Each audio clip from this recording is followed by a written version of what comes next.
Hello there, welcome back to the channel. My name is HRH, Africa's finest MC, Dr. by day, MC by night, superhero all day. Welcome back to the channel. Today, I'm answering your questions. A couple of you sent out questions to me, and that's what today's session is all about. And that's why you can see I'm shooting on transit, just so I can stay connected with you out there. If you're new to the channel, I talk about inspiring stories, and I also like to share my stories with you, young people, to see if you can get inspired. And some of these questions are coming from young people, and I'm glad to answer them. So let's get straight into the video. This first question is coming from Folakemi, and we co-hosted an event together, and she sends this in to me. Say, how can we correct the deep-seated rot in our education system, especially at secondary and tertiary levels? Brilliant question, Folakemi. I think to correct the rot in our system, we have to make education relevant to our advancement and to our progress. All right. I envision, let me start with the tertiary institutions. I envision tertiary institutions that that our projects, the projects from final year students and all the knowledge we are gaining is targeted at addressing gaps and problems in our society, in our country, in our environment. I will encourage that we begin to channel our knowledge and our findings and our research towards improving our current situation. I've heard this before, and I think it's relevant. It speaks to what I'm talking about now. That in a country like China, you find that young people in university are already thinking about how to make the smartphone that you're watching this video on, to make it thinner, to make it lighter, to make the battery better. So right from their undergraduate, they're already thinking about how they're going to apply that knowledge and that skill in the real world. So I think it's a way to improve our education system. It's a way to make our education system a little more relevant. When we see the impact it will have in our community and our society, I think we will improve upon it better. And I think leadership needs to take it more seriously. Leadership needs to invest in education a little more, give more funding to it, ensure that no one is left behind, ensure that everybody is covered.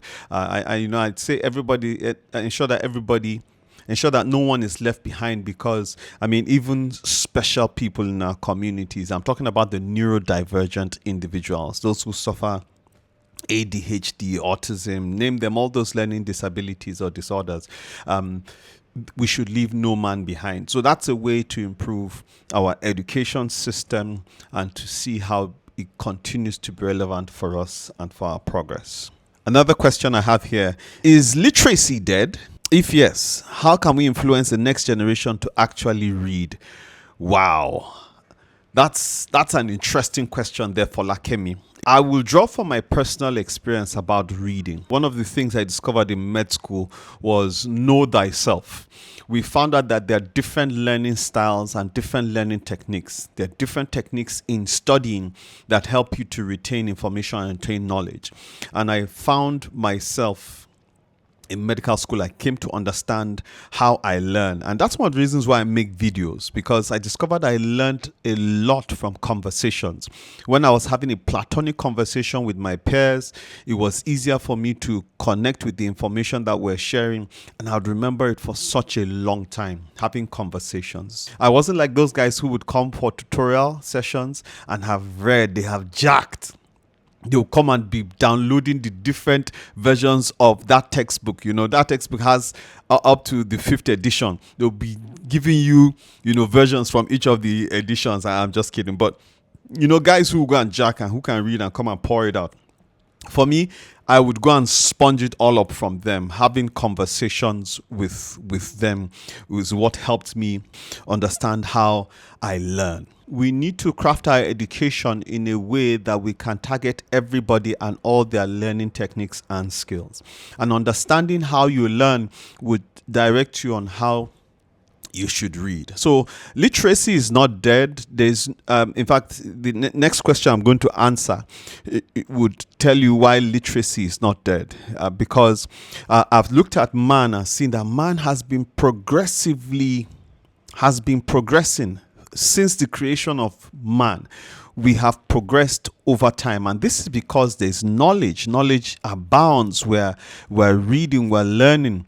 Generation after generation is doing things differently from the previous generation, and this is because this is documented in the form of books and knowledge and even videos. That's why I do this. Okay, so literacy is not dead. I would encourage everyone to read, find your learning style, and chase after knowledge using that style. So first is the style.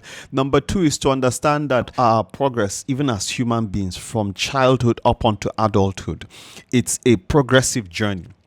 And what happens is you keep progressing by the knowledge you have. The amount of knowledge that you keep gaining and learning is what helps you progress. And where you fail to learn, unfortunately, you may remain stagnant at that level in life. So I came to understand that literacy, very important. Knowledge, reading, absolutely important. Having that understanding of the value of education and knowledge would help us chase literacy a lot better. What 3 books would you recommend to anyone at any time, and why? For one who tends to learn more by conversations, I've consumed a lot of audiobooks. That's how I've done a lot of my own learning. But if there are 3 books I'd recommend for anyone, the first would be Anthony Robbins, a book by Anthony Robbins, Awaken the Giant Within. My goodness. When I listened to that book, when I read that book, I experienced a paradigm shift. It was like an awakening for me. It got me to see that, look, there's a giant within me and I need to take massive action to be able to achieve and become who I'm supposed to become. That's one of the books that really blew my mind till today.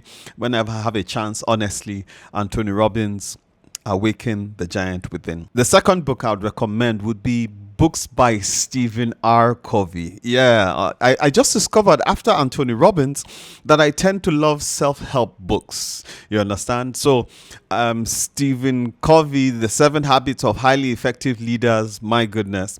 And this ties with me because I know I'm called to leadership, and so having read his book, I came to see some of the principles I was already living by, and he showed me why those principles were important, and there was just such an alignment with who I am. Okay, 7 Habits of Highly Effective People, Stephen R. Covey, and read all his books. Just go read them. The last book I'd recommend is this book. Have you seen it? Yeah, it's the Holy Bible. All right. That's God's word to us. And the reason why I can recommend the Holy Bible, first of all, to find that the creator of the heavens and the earth was so mindful of us that he decided to put down his thoughts and his wishes and his desire and the story of his son and his love towards us. He decided to write it down in a book. Tells me how much education is important to humanity. Education is important. If God wrote it down, it means he wants all of us to be able to read it. And so that, for me, the Bible, just as being a book, underscores the value of education and why you and I should chase after it and increase in knowledge. And of course, the bigger reason is because it's just a love story from our Heavenly Father to us. All the lovely stories there that we read and help us shape our lives and to be able to create an impact on earth and then enjoy eternal life at the end of it all. That's my third recommendation of books that I would recommend to anyone to read, and those are my reasons why. This question was sent to me by my brother, a co-host, co-MC as well, Dr. Charles. It was interesting to find another medical doctor who's called to MC. It was good. Dr. Charles, thanks for sending this in. What are you most grateful for as an event host? So what I'm most grateful for as an event host is, first of all, the fulfilling my calling. If you check out my channel, you will find where I shared the story of how I became an MC. I've shared the story about how I got the name His Royal Highness HRH. And for me, hosting events is a call. I was called to be a master of ceremonies. Go check that video. I'll leave a link for it just up there. All right, go check it out. Okay. Secondly, is of course the impact that it creates in human beings, on human beings. When I host events, those smiles, that feedback. I've seen where hosting an event, I was able to create political pressure, quote unquote. Okay, it wasn't a political party, but I saw that just the opportunity to stand and speak gave me authority to influence a decision. Wow. That was an eye-opening experience for me hosting an event once. I saw that I could influence a decision. And those are some of the fulfilling things that I get from hosting events, and of course getting paid. All right. One of the reasons why I love to demand a payment is I found out that you should not cast your pearl to swine. So if I truly value this skill, this craft, people should be able to exchange something for it. I discovered situations where I have given this for free. It has actually been looked down upon just because I could give it for free. So those are some of the reasons why I enjoy hosting events. Let's get to the next question. Are you combining your work as an event host and a medical doctor? If yes, how are you doing it? And how's the experience so far? Thank you again, Dr. Charles, for this question. And yes, I say it, I'm a doctor by day, MC by night, and I'm a superhero all day. The idea for me is I actually have a 9-to-5 job where I work as a public health expert. All right. Public health has always been my passion. Right from med school, I knew that this is something I'm going to be doing. And so that's the field of medicine that I work in. And how do I combine it? First of all, I found that my passion, really, really strong passion to do this, when I discovered that I am called to be a master of ceremonies, it just triggered the passion. I am passionate about doing this. I love emceeing. I love hosting events. And so that passion for me has kept me going despite the demands of my job, despite the demands of work and family and life. I still find time to be able to go host events. I go seeking those events out, and when opportunities come, I love to take them up. Okay.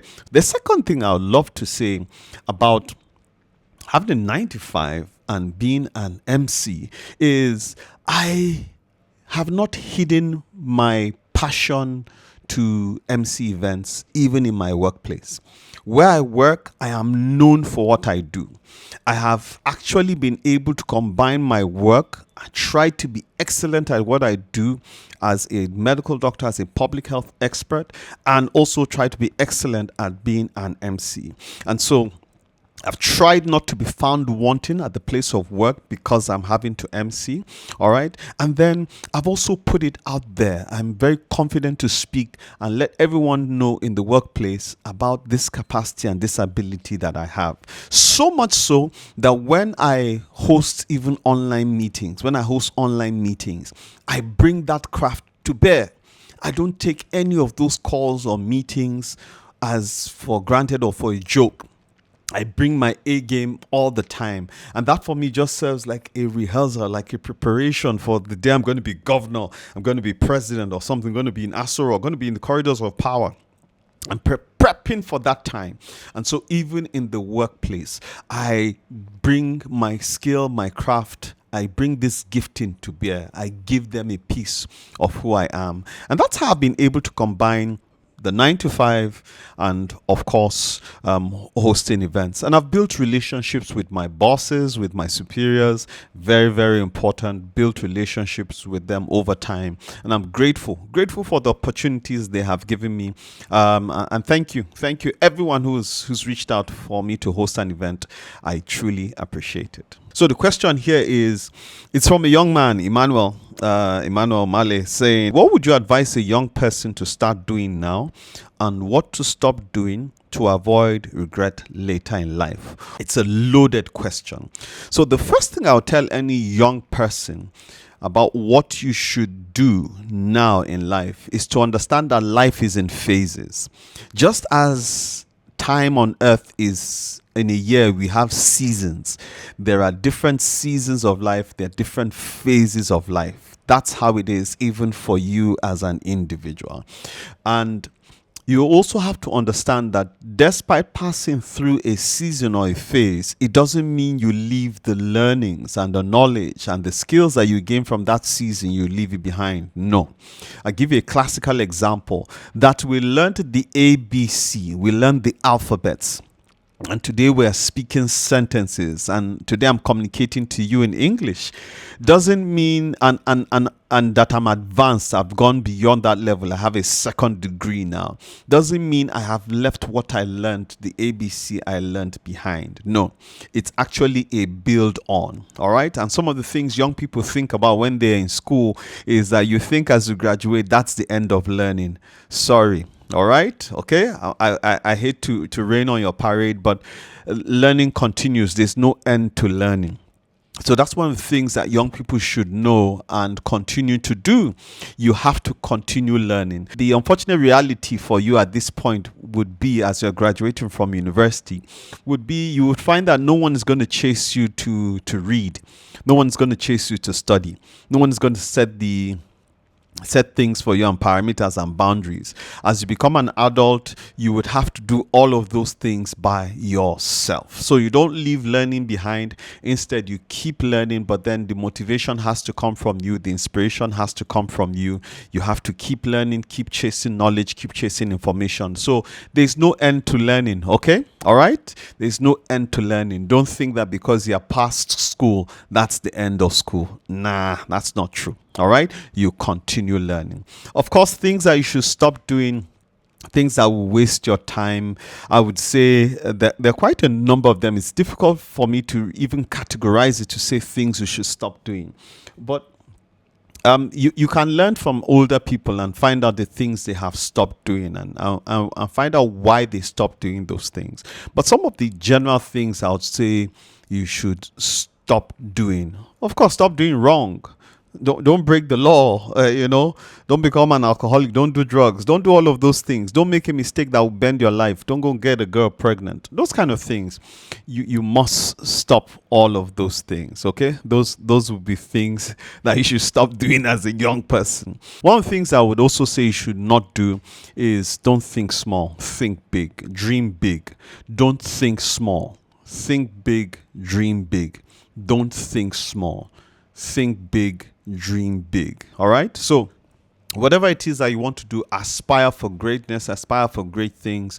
Don't think just about you and your own needs. Think about other people. Think about serving your community. And that's what I'm doing. Even with this video, I'm just trying to serve someone else. Okay. That's my motivation to do this while on this trip, to be able to make a video to get out to somebody there. All right. So think beyond yourself and think on how you will impact others. Looking back, is there anything you wish you had done differently that made a significant difference in becoming relevant and impactful in society? If there's anything I wish I did differently was I wish I chased knowledge more and earlier. One of the things I discovered as an adult is we have so many responsibilities, and like I tell young people today, the responsibilities are not going to get any less. In fact, they are going to increase. And so looking back, I see all the opportunities that I had before and probably didn't maximize. Going to school, getting extra degrees. It's now that I've gotten a second degree, I'm trying to chase a PhD and all of that. I wish I did this earlier. I wish I had a better vision about money earlier. Those are some things that I wish I did, but I've also come to understand that the knowledge actually comes later. There are phases where you have the strength, but you don't have the knowledge. And there are phases where you have the knowledge, but you don't have all the strength. And I mean, it's the reason why older people need younger people and younger people need older people. So the younger people will depend on the older people, a mentor, to be able to guide you in terms of knowledge and seeing things the way you should see them. And then the older people, having vision, having all the experience, may not have the strength, the skills to be able to implement all of that, and so would partner with younger people to be able to accomplish that. All right. I'm sure if I think a little further, I'll find some others, but this has been me just answering a few of the questions. Please keep them coming. Do me a favor, if this is your first time on the channel and you're not subscribed, please subscribe to it. All right. Turn on the notification bell so that you can be notified every time a new video drops. If you have questions yourself, please drop them down below. You can send me a DM, you can send me an email. All right, if you don't want to put it down in the comment section, but please let me feel your pulse. All right, I'm on a journey to meet 1 million young people and to be able to inspire them to greatness. Thank you very much for watching this video. My name is HRH. I am Africa's finest MC. Bye bye.